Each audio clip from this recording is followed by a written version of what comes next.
একের পর এক হুমকি শ্মশানিতে দেখা গিয়েছে, তারা নিজেরাই চলে গিয়েছে তলানিতে। আর এবার ভারতের শত্রু সংহার, ইউনুসেরও কি নেই ছাড়। জিরো আওয়ারে আপনাদের স্বাগত, সঙ্গে আমি অভিক বসু। একে একে ভারত বিরোধী শক্তির পতন। মালদ্বীপ, কানাডার পর এবার ইউনুসের কাউন্টডাউন শুরু। ঘিরে ফেলা হচ্ছে ইউনুসকে। অন্তর্বর্তী সরকারের উপদেষ্টা মোহাম্মদ ইউনুস, অবস্থা বুঝে আরো বেপরোয়া হচ্ছেন তিনি। ইউনুস নিঃসঙ্গ সেনাপ্রধান ওয়াকারুজ্জামান, সেনাবাহিনীকে জঙ্গি গোষ্ঠীর হাতে তুলে দিতে চাইছেন কি ইউনুস, তার প্রক্রিয়া কি শুরু হয়েছে। 12 দিনের ব্লুপ্রিন্টের পর্দা ফাঁস সব পেলিয়ে। বাংলাদেশের অন্তর্বর্তী সরকারের প্রধান মোহাম্মদ ইউনুস ক্রমশ কোণঠাসা এবং নিজের পতন অনিবার্য করছেন নিজের ভুলেই। এই প্রশ্ন ক্রমশ জোরালো হচ্ছে।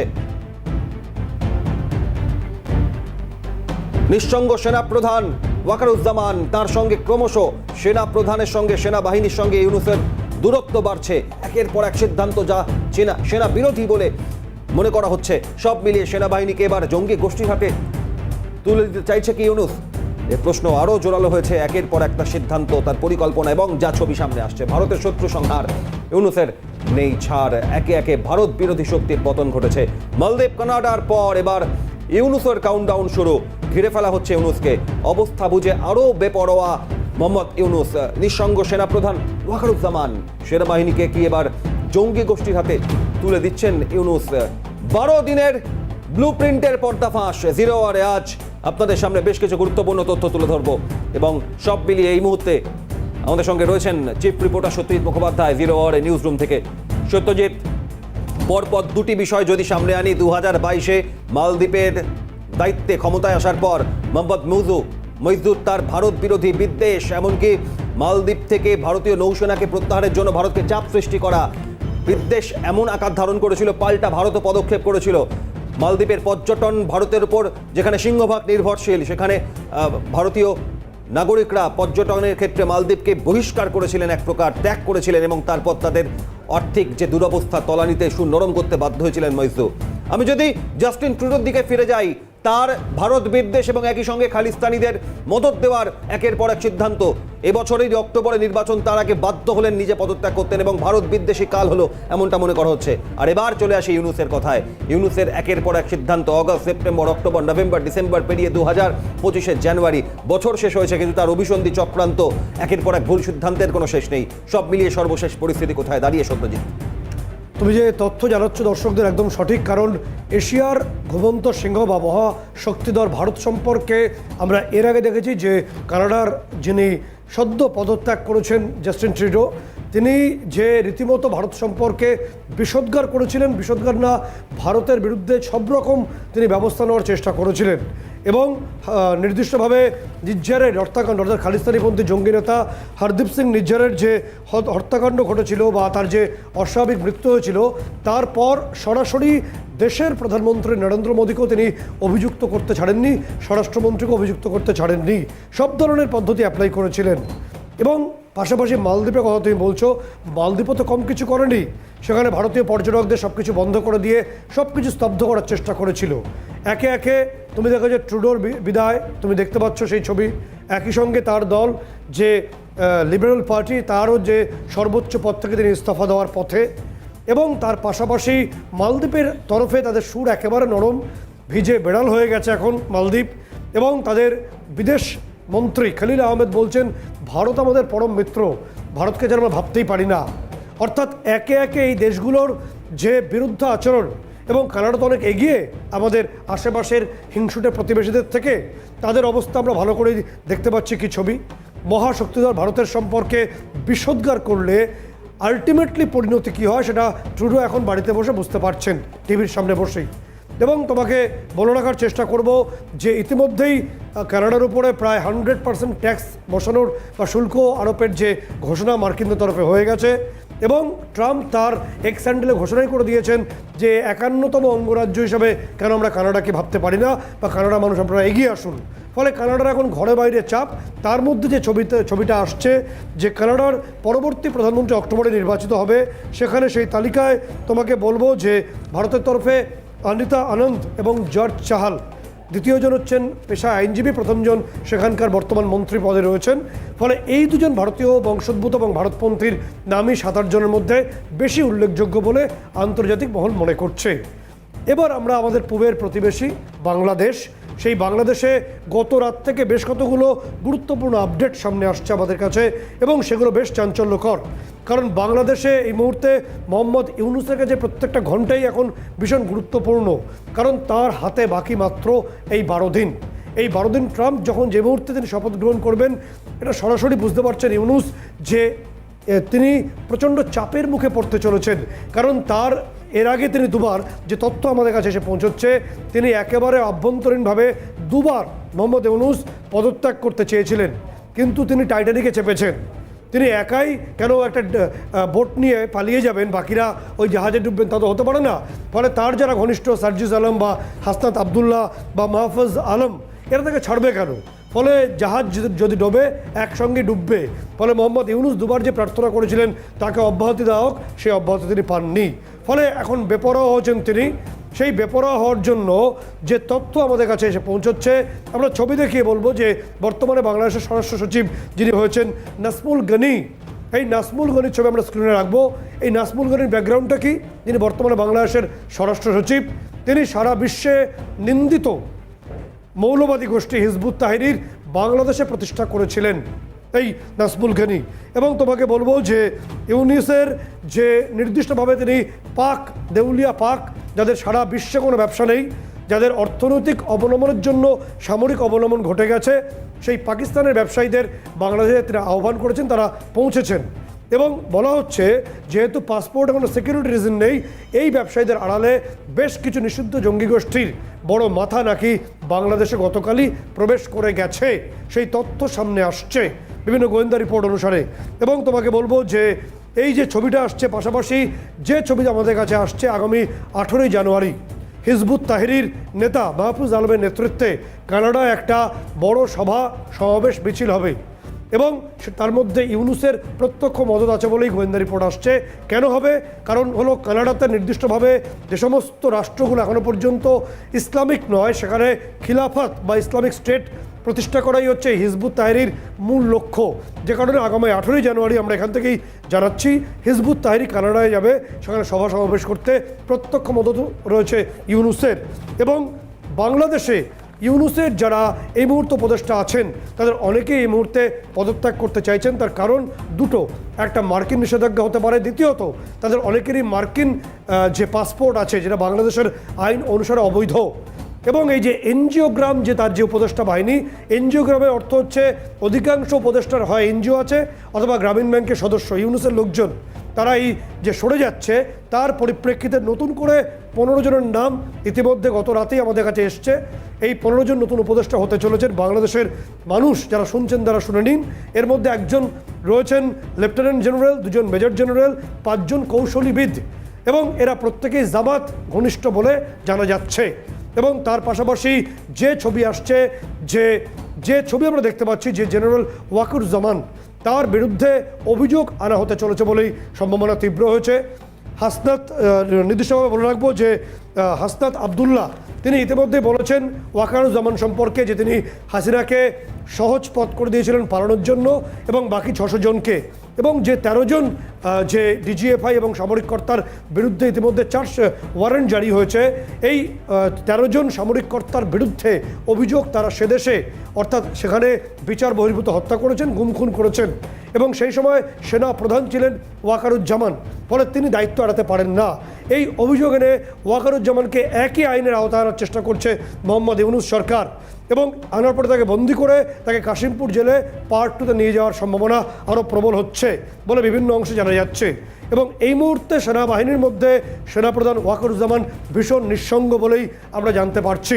তার অনুগামীদের একে একে তাদেরকে বন্দি করা হবে এবং তাদেরকে জেলে চালান করা হবে। তারপর দীপু মনীষাও বাকিদের জেলের মধ্যে জেল বিদ্রোহের একটা ছবি দেখানো হবে, অর্থাৎ জেলের মধ্যে বিদ্রোহ হলো, একে প্রত্যেককে নিকেশ করার চেষ্টা করবে এই জঙ্গি অর্থাৎ মৌলবাদ পরিচালিত ইউনূস সরকার বলে বড় অংশ। সত্যি আমি এখান থেকে একটা বিষয় স্পষ্ট হব, যখন হাসিনা সরকারের পতন ঘটলো, আওয়ামী লীগের সরকারের পতন ঘটলো, হাসিনা দেশ চাললেন, তখন এই সেনাবাহিনীর দ্বারা নিয়ন্ত্রিত ইউনুস এমন প্রাথমিকভাবে মনে করা হলেও যত দিন গড়াচ্ছে ততই দেখা যাচ্ছে যে ইউনুসের সঙ্গে সেনা প্রধান ওয়াকারুজ্জামান তো বটেই, গোটা বাহিনীর একটা দূরত্ব তৈরি হচ্ছে এবং তার পাশাপাশি যেমন লাগাতার জঙ্গি মুক্তি ঘটেছে জেল থেকে, আর সেনাবাহিনীর বিভিন্ন কর্তাদের পদস্থদের তাদেরকে বারংবার হেনস্থা, তাদের জেলবন্দি করা, তাদের গ্রেফতারি, এই জায়গায় দাঁড়িয়ে মূল কোন অভিসন্ধি লক্ষ্য থেকে সেনাকে কোণঠাসা করার এই প্রক্রিয়া? না দেখো, দুটো বিষয় এখানে খুব পরিষ্কার ব্যাপার। তোমাকে মালদায় যে ঘটনা ঘটেছে অর্থাৎ বিএসএফ এর উপর বিজিবির আক্রমণ মনে করিয়ে দেবো তোমাকে, আমরা ছবিতেও দেখাবো। 2001 সালে তখন তৎকালীন বাংলাদেশ রাইফেলস ছিল এবং তখন বিএনপির জামানা ছিল। তখন বাংলাদেশ রাইফেল 800 থেকে 1000 বাংলাদেশ রাইফেলের সশস্ত্র জওয়ান তারা বেড়াইবাড়িতে বিএসএফের উপর হামলা করে এবং অন্তত 3 জনের মৃত্যু হয় এবং 5 জন আহত হয়েছিলেন সেই ঘটনায়।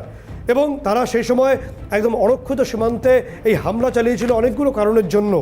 অর্থাৎ সেই যখনই দেখা গেছে যে মৌলবাদ বাংলাদেশে বৃদ্ধি পায় বা মৌলবাদের হাতে গোটা দেশ চলে যায়, তখনই সেনাবাহিনীর একটা বড় অংশের মধ্যে মৌলবাদীদের ইন্ধন এবং তাদেরকে ইনক্লুড করা হয়। যে তথ্য আমাদের কাছে এসে পৌঁছচ্ছে যে বর্তমান সেনাবাহিনীতে যারা জঙ্গিবাদের বিরুদ্ধে তাদেরকে একে একে একে একে কোর্ট গ্যারেজ করা হচ্ছে এবং তাদেরকে এই গ্যারেজ করে দিয়ে সেখানে হিজবুত তাহরির নেতা মাহফুজ আলমের নেতৃত্বে আইএসআর মদতে একে একে একে একে জঙ্গি নেতাদের অন্তর্ভুক্ত করা হবে। একেবারেই, কারণ জঙ্গিবাদের বিরোধিতা সেনাবাহিনী করতে গেলেই তাদের এভাবে তাদের দিকে আক্রমণের তীর চলে যাচ্ছে। সত্যিই সঙ্গে থাকো, এই মুহূর্তে আমাদের সঙ্গে অধ্যাপক ডক্টর অভিষেক কর্মকার, তিনিও রয়েছেন জিরো আওয়ারে। বোঝার চেষ্টা করছি ভারতের শত্রু সংহার এবং ইউনুসের এবার নেই ছাড়। একে একে ভারত বিরোধী শক্তির পতন ঘটেছে মালদ্বীপ, কানাডা, মহিজু, জাস্টিন ট্রুডো, আর এবার ইউনুস কাউন্টডাউন শুরু। বোঝার চেষ্টা করছি। আমাদের সঙ্গে chief reporter Satish Mukhopadhyay news room থেকে সরাসরি রয়েছেন এবং একই সঙ্গে ডক্টর অভিষেক কর্মকার অধ্যাপক আমাদের সঙ্গে রয়েছেন। সত্যি তোমার প্রশ্ন সরাসরি। আমি প্রথম বিষয় একটু ছবিটা দেখিয়ে দেবো আমাদের স্ক্রিনে, যে এই মুহূর্তে পাকিস্তানের যারা বাণিজ্য প্রতিনিধি বাংলাদেশে এসছেন, তার পাশাপাশি পাকিস্তানের খাইবার পাখতুনখোয়া, ওয়াজিরিস্তান, সেই সমস্ত বিস্তীর্ণ অংশে তালিবান শাসন চলছে। তালিবান এন্টার প্রভিন্সের দায়িত্ব, তারা ক্ষমতায় চলে এসছে এবং রাস্তার ট্রাফিক থেকে শুরু করে যাবতীয় যে নিয়ন্ত্রণ তালিবানের হাতে, অর্থাৎ পাকিস্তান তার একটা বড় অংশে তাদের নিয়ন্ত্রণ হারিয়েছে। সেই ছবি আমরা স্ক্রিনে দেখাবো। একই সঙ্গে জ্যাক সুলিভান, মার্কিন এনএসএ, তিনি দুদিন আগেই দিল্লি ঘুরে গেছিলেন এবং যে তথ্য মোহাম্মদ ইউনুস পেয়েছেন বলে আমরা জানতে পারছি, মোহাম্মদ ইউনুস জানতে পেরেছেন যে জ্যাক সুলিভান তার যে সাম্প্রতিক সময় সৈয়দ জিয়াউর হক বা মেজর জিয়ার সম্পর্কে যাবতীয় তথ্য নিয়ে গেছেন, অর্থাৎ আনসারুল্লাহ বাংলা টিমের। এবং তাদের পরিকল্পনা ছিল ইউনুসের যে মেজর জিয়াকে দিয়ে সেনাবাহিনীকে নিয়ন্ত্রণ করাবেন এবং মেজর ডালিম, যাকে জনশক্তি পার্টির মাথায় বসিয়ে এই পলিটিক্যাল এবং জঙ্গি গোষ্ঠীকে একসঙ্গে মিলিয়ে দেওয়ার একটা ছক তৈরি করেছিল, ব্লুপ্রিন্ট তৈরি করা হয়েছে এই বাকি 12 দিনে, অর্থাৎ ট্রাম্পের শপথ গ্রহণের আগেই। কিন্তু যে মুহূর্তে মার্কিন এনএসএ জ্যাক সুলিভান সমস্ত তথ্য দিয়ে গেছেন ভারত থেকে এসে, সেই মুহূর্তে ইউনুস পদত্যাগ করতে চেয়েছেন, গত রাতের খবর। এবং ইউনুসের ছাড় নেই, এই তথ্য আমরা জানাচ্ছি আজকে আমাদের এই জিরো আওয়ারের অনুষ্ঠান থেকে। আমাদের সঙ্গে রয়েছেন অধ্যাপক অভিষেকবাবু রয়েছেন। আমি যাব তার কাছে সরাসরি। যে ছবিটা আসছে, যে আমরা জাস্টিন ট্রুডোকে দেখেছি, আমরা মালদ্বীপের ঘটনায় খালিল আহমদ তাদের বিদেশ মন্ত্রী বলছেন যে ভারত আমাদের পরম মিত্র। ইউনুস বেপরোয়া হয়ে গেছে, তিনি বিএসএফের মধ্যে বিজিবির মধ্যে জঙ্গি অনুপ্রবেশের চেষ্টা করছেন, ভারতকে আক্রমণের নানা মৌলবাদী ছক তিনি তৈরি করেছেন। তিনি কি বুঝতে পেরেছেন তার এই যাত্রায় কোনো ছাড় নেই, যে কারণে তিনি একটা মরণ কামড় দেওয়ার চেষ্টা করছেন? ঠিক কোথায় যাচ্ছে গোটা বিষয়টা? মোহাম্মদ ইউনুস এই যে 5 মাস বাংলাদেশে ক্ষমতায় এসেছেন, আমি এক কথায় যদি এটাকে ইন এ নাটসেল যদি আমি সামারি করি, তাহলে এটা আমি বলবো ইট ইজ অ্যান আটার ফেলিওর। যে পরিস্থিতিতে বাংলাদেশে তিনি ক্ষমতায় এসেছিলেন এবং তারপর থেকে বাংলাদেশের আভ্যন্তরীণ বাজার থেকে শুরু করে, আভ্যন্তরীণ রাজনীতি থেকে শুরু করে, সামাজিক অবস্থা থেকে শুরু করে সমগ্র দক্ষিণ এশিয়ায় বাংলাদেশের জন্য যে অশান্ত পরিবেশ তৈরি হলো, তার জন্য ইউনুস গভর্নমেন্ট দায়ী, এ ব্যাপারে কোনো সন্দেহ নেই। আজকে সংখ্যালঘুদের অবস্থা থেকে শুরু করে বিশ্ব সম্পর্কে, মানে আন্তর্জাতিক সম্পর্কে বিশ্ব মঞ্চে বাংলাদেশের যে মানহানি হয়েছে, যেটা শুধুমাত্র বাংলাদেশে নয়, মোহাম্মদ ইউনুস এখানে তার যে ইমেজটা ছিল নোবেল লরিয়েট হিসেবে, সেটা পুরো ধূলিসাৎ হয়ে গেছে এবং এটা এক্সপোজড হয়ে গেছে। তিনি আজকে দেখুন, যে পাকিস্তানের দ্বারা অত্যাচারিত হয়ে 17 লক্ষ মানুষ মারা গিয়েছিল, যে সময় 1971 সালে ভারত বাংলাদেশের জন্ম দিল, ভারত পাকিস্তান যুদ্ধ হলো এবং তারপরে মুজিবুর রহমানের নেতৃত্বে যে গভর্নমেন্ট তৈরি হলো, সেই বাংলাদেশ আজকে 50 বছরের মধ্যে এমন পরিস্থিতিতে মোহাম্মদ ইউনুস নিয়ে এলেন যে এই পাকিস্তানি আর্মি আর্মির সঙ্গে তাকে বৈঠক করতে হচ্ছে তার সেনাপ্রধানকে, এবং ফেব্রুয়ারি থেকে তারা একটা ট্রেনিং দেবে ময়মনসিংহ থেকে যেটা শুরু হচ্ছে। আপনি ভাবুন কতটা অকৃতজ্ঞতা এবং কতটা দিকভ্রান্ত হলে একটা গভর্নমেন্ট, একটা সার্বভৌম রাষ্ট্রের গভর্নমেন্ট এই অবস্থা নিতে পারে। একদিকে পাকিস্তানে তালিবানিরা ঢুকে পড়েছে, অন্যদিকে এদিকে বাংলাদেশের বিভিন্ন জায়গাতে আরাকান বাহিনীর যে ইনভাশন, তাতে যে পরিস্থিতিতে দাঁড়িয়ে আছে ঘরে এবং বাইরে, আন্তর্জাতিক মঞ্চে এবং ডোমেস্টিক পলিটিক্সে মোহাম্মদ ইউনূসের সরকার যে প্রবল চাপে আছে, সে ব্যাপারে কোনো সন্দেহ নেই। প্রবল চাপের কথা আপনি বলছেন, একদমই ঠিক। কারণ যে তথ্য আসছে আমাদের কাছে, যে আমেরিকার তরফে জানতে চাওয়া হয়েছে যে প্রায় 50 বা 60 লক্ষ একটা বিতর্ক রয়েছে এই পুরস্কার ঘোষণার মধ্যে, ডলারের যে পুরস্কার ঘোষণা, যার বিরুদ্ধে রয়েছে সৈয়দ জিয়াউর হক, মেজর জিয়া, তাকে কিভাবে বাংলাদেশ অ্যাকসেপ্ট করছে, এবং মেজর ডালিমকে, এবং এ বিষয়ে বাংলাদেশের রাষ্ট্রদূতকে জানতে চেয়েছেন তিনি বর্তমান তদারকি সরকারের কাছে। এরপরে নাকি ইউনূস পদত্যাগ করতে চেয়েছিলেন, কিন্তু তার যারা সাঙ্গপাঙ্গ আছেন, অর্থাৎ এই হাসনাত আবদুল্লাহ, সার্জিস আলম বা মেহফুজ আলম, এরা রাজি হয়নি। ইউনূস পদত্যাগ করবেন, নাকি ফ্রান্সে পালিয়ে যাবেন, নাকি অন্য কোনো জঙ্গি গোষ্ঠীর হাতেই তার অন্য কোনো কঠোর পরিণতি অপেক্ষা করছে, নাকি ভারত? এই মুহূর্তে মোহাম্মদ ইউনূস এমন একটা পরিস্থিতি তৈরি করেছেন, তার হাতে কন্ট্রোল থাকবে না, না থাকার সম্ভাবনাই বেশি। হয় মিলিটারি কুপ হবে, অথবা সেখানে জঙ্গি গোষ্ঠীর হাতে ক্ষমতা চলে যাবে, অথবা এমন পরিস্থিতি তৈরি হবে যেখানে একটা ম্যাসাকার তৈরি হবে, ঠিক যেটা কিছুদিন আগে ছাত্র আন্দোলনকে কেন্দ্র করে হয়েছিল। আজকে দেখুন অলরেডি জামাত এবং বিএনপি তার পদত্যাগ দাবি করেছে, তাকে বলেছে যত দ্রুত সম্ভব ইলেকশন করতে। প্রথম দিকে মোহাম্মদ ইউনূস নিজে বলেছিলেন যে আমি ইলেকশন করতে আমার কম করে 2025-এর ডিসেম্বর বা 2026-এর জানুয়ারি, মানে তিনি 1 বছর টাইম নিয়েছিলেন। কিন্তু সেই টাইম দিতে বিএনপি বা জামাত কেউই রাজি নয়, এবং এই যে বাঘের পিঠে মোহাম্মদ ইউনূস চেপেছে, এখন সব ওই যে টাইটানিকে চাপার মতোই কেস আর কি, যেটা আপনিও বলছিলেন, ঠিক সেই পরিস্থিতি তৈরি হচ্ছে। আজকে ডোনাল্ড ট্রাম্প আমেরিকায় চলে আসার পরে যেভাবে বাংলাদেশ চাপে পড়ে গেছে নতুন করে, এবং তারপরে জাস্টিন ট্রুডোর পদত্যাগ, এবং এদিকে হচ্ছে আরাকান বাহিনী, এবং এদিকে হচ্ছে তালিবান, সবকিছু মিলিয়ে এই মুহূর্তে যে অবস্থা এই ইউনূস সরকারের, তাতে ইউনূস সরকার যদি এখনো যদি না শুভবুদ্ধির উদয় হয়, তাহলে ভুল করবে। দেখুন ভাবুন, একটা কথা আপনাকে বলবো, যে তথ্য আপনি বলছিলেন, যে চাপের কথা বলছিলেন, তাতে ওয়াকারুজ্জামান তিনি চাইছেন, আপনি নির্বাচনের কথা বলছিলেন, ওয়াকারুজ্জামান চাইছেন 26 মার্চে নির্বাচনটা করিয়ে ফেলতে। মোহাম্মদ ইউনূস, যিনি মৌলবাদীদের হাতের পুতুল, সেই সার্জিস আলম, সেই মেহফুজ আলমরা চাইছে এই যে সরকার, সেটা মৌলবাদ নিয়ন্ত্রিত হোক, খিলাফত প্রতিষ্ঠিত হোক, ইসলামিক খিলাফত প্রতিষ্ঠিত হোক বাংলাদেশে, এবং এই সরকার চলুক আগামী অনেকগুলো বছর এভাবে মৌলবাদীদের হাতে। এবং তারা চাইছে যে সেনাবাহিনীর, আমি এই প্রশ্নটা করে নিই, যে সেনাবাহিনীর যে ইসলামিক রেভলিউশনারি আর্মি IRA, এই IRA প্রতিষ্ঠা করার চেষ্টা করছে সেনাবাহিনীকে সাপ্রেস করে, যে কারণে এই মুহূর্তে ওয়াকারুজ্জামান কার্যত একা হয়ে পড়েছেন। যে কোনো মুহূর্তে যে কোনো ঘটনা তার সঙ্গে ঘটতে পারে। কি তথ্য আপনি পাচ্ছেন? মাত্র 3 দিন আগে ওয়াকারুজ্জামানের একটা স্টেটমেন্ট অত্যন্ত এখানে গুরুত্বপূর্ণ। ওই স্টেটমেন্টে উনি পরিষ্কার ভাষায় বলেছেন, ভারত অত্যন্ত শক্তিশালী দেশ, বিশ্বের মধ্যে 3 নম্বর র্যাঙ্ক মিলিটারি পাওয়ারে, সেখানে বাংলাদেশের 37-38 নম্বর র্যাঙ্ক। সেই জায়গায় দাঁড়িয়ে বাংলাদেশের সঙ্গে আমাদের যে সুদীর্ঘকালের যে সুসম্পর্ক ভারতের সঙ্গে, সেই ভারতের সঙ্গে সুদীর্ঘ সুসম্পর্ককে মেনটেন করাই বাংলাদেশের এই মুহূর্তে উচিত।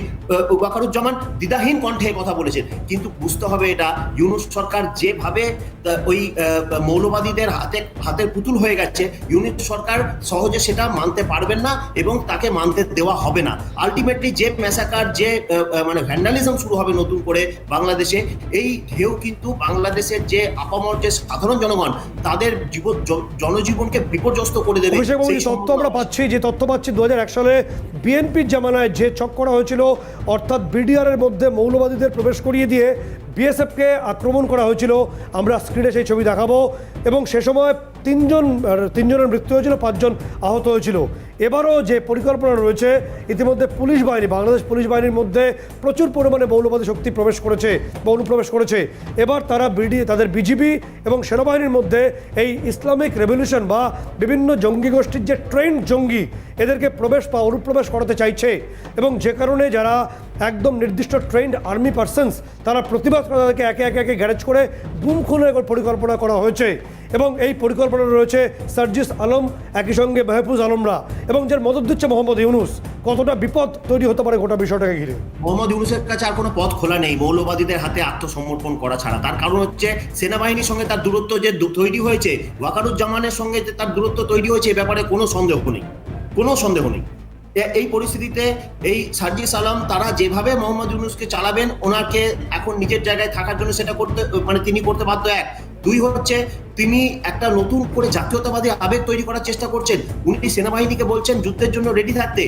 ওনার দলের বিভিন্ন লোকজন বলছে, ওনার মন্ত্রিসভার বিভিন্ন লোকজন বলছেন যে সেনাবাহিনীকে যুদ্ধের জন্য রেডি থাকতে, যে কোনো মুহূর্তে যুদ্ধের পরিস্থিতি তৈরি হতে পারে। এই কথাগুলো বলে উনি জাতীয়তাবাদী আবেগকে নতুন করে তৈরি করার চেষ্টা করছেন এবং নিজের ক্ষমতাকে দীর্ঘায়িত করার চেষ্টা করছেন। কিন্তু উনি বুঝতে পারছেন না এটা পরিস্থিতির অতি সরলীকরণ ব্যাখ্যা।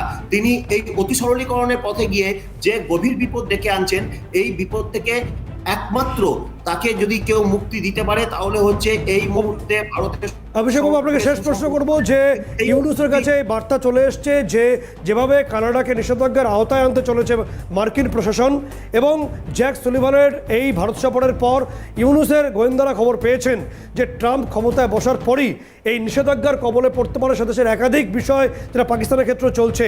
এই নিষেধাজ্ঞা এড়াতেই তার আগেভাগেই তারা বাকি 12 দিনের মধ্যে এই সেনাবাহিনীর সেনাপ্রধানকে নিকেশ করার পরিকল্পনা এবং বাকি প্রক্রিয়া এগোতে চাইছে, এবং একাধিক এই দীপু মনি সহ একাধিক রাজনৈতিক নেতাদের তারা জেল কিলিং করতে পারে এই সম্ভাবনা বাংলাদেশে তৈরি হচ্ছে এই 12 দিনের মধ্যে। কিভাবে দেখছেন গোটা বিষয়টাকে? হ্যাঁ, এটা উড়িয়ে দেওয়া যাচ্ছে না এই সম্ভাবনা, এবং এটা যে গোয়েন্দা রিপোর্ট আসছে সামনে, প্রতিদিন নতুন নতুন যে ঘটনা আসছে এই সুলিভানের আসার পর থেকে, বা বিভিন্ন যে বিশেষ করে ট্রাম্পের ক্ষমতার আসার পর থেকেই এই যে পরিস্থিতি তৈরি হয়েছে, এবং তার ঘটনা পরম্পরাই হচ্ছে যে কানাডার এই যে ট্রুডোর যে পদত্যাগ তাতে, এবং তার সাথে সাথে এই আমাদের ইউনূস সরকারের ওপর যে চাপটা নতুন করে তৈরি হলো এতে, তাতে কিন্তু যে কোনো ধরনের জঙ্গি হানা, যে কোনো ধরনের পরিস্থিতি এই মুহূর্তে এসে ইউনূস সরকারও হচ্ছে যে কোনো পরিস্থিতিতে ওই হাসিনা সরকারের মতোই মানে প্রিম্যাচিওর ডেথ যেটাকে বলা হয়, সেই রকম প্রিম্যাচিওর একটা ইমিনেন্ট একটা ডিভাইসের দিকে এগোচ্ছে। এ ব্যাপারে এটার কোনো স্থায়ী সমাধানের জায়গায় এগোচ্ছে না। যে জটিল পরিস্থিতি তৈরি হয়েছে পুরো দক্ষিণ এশিয়া জুড়ে, বিশেষ করে এই তালিবান এবং আরাকান আর্মি এবং তার সাথে সাথে ভিতরে মৌলবাদীদের হাতে বাংলাদেশের ক্ষমতা চলে যাওয়া, তাতে পরিস্থিতি অত্যন্ত জটিলের দিকেই এগোচ্ছে। এবং এর সঙ্গে আন্তর্জাতিক চাপ, যেটা মার্কিন যুক্তরাষ্ট্রের তরফ থেকে যে নিষেধাজ্ঞার কথা বলা হচ্ছে, বা ধরুন যারা খুব কাছের লোক মোহাম্মদ ইউনূসের, তারা যেভাবে পদত্যাগ করছেন এবং করার ইচ্ছা প্রকাশ করছেন, তাতে এমনকি ইউনূস নিজেও পদত্যাগ করার কথা একবার ভেবেছেন, তো তাতে কিন্তু আগামী দিনে মানে it is going to unfold new situation, new crisis in Bangladesh. এই ব্যাপারে কোনো সন্দেহ। ঠিক, অনেক ধন্যবাদ। অভিষেক বাবুর সঙ্গে ছিলেন অধ্যাপক অভিষেক কর্মকর্তার সঙ্গে ছিলেন। একই বিষয় আমি বলবো তোমাকে, যে ছবি অভিক তৈরি হয়েছে তাতে একটা বিষয় পরিষ্কার, যে নির্দিষ্টভাবে বাংলাদেশের মধ্যে যেভাবে মৌলবাদ ছড়িয়ে পড়েছে, তাদের সেনাবাহিনীর মধ্যে মৌলবাদ অনুপ্রবেশ করতে চেয়েছে। বেশ কিছু ট্রেন জঙ্গি সেনাবাহিনীতে অন্তর্ভুক্ত হতে চলেছে। একই সঙ্গে বর্ডার সিকিউরিটি ফোর্স, তাদের বিজিবি আছে, সেখানেও অন্তর্ভুক্তিকরণ চলছে। ফলে ভারতীয় সীমান্তে আক্রমণের আশঙ্কা উড়িয়ে দেওয়া যাচ্ছে না। আমরা প্রস্তুত রয়েছি এবং গোটা বিষয়টাকে আমরা সতর্কতার সঙ্গে দেখছি। একেবারেই ধন্যবাদ সত্যজিৎ। এবং এই একের পর এক পরিস্থিতি যে চলছে তার পাশাপাশি আরও জোরালো হচ্ছে, এবং একই সঙ্গে চলছে কাউন্টডাউনও। তার কারণে এই ভুল সিদ্ধান্তের মাসুল হয়তো গুনতেই হবে তাদের। অনেক ধন্যবাদ। সত্যজিৎ মুখোপাধ্যায় চিফ রিপোর্টার ছিলেন জিরো আওয়ারে।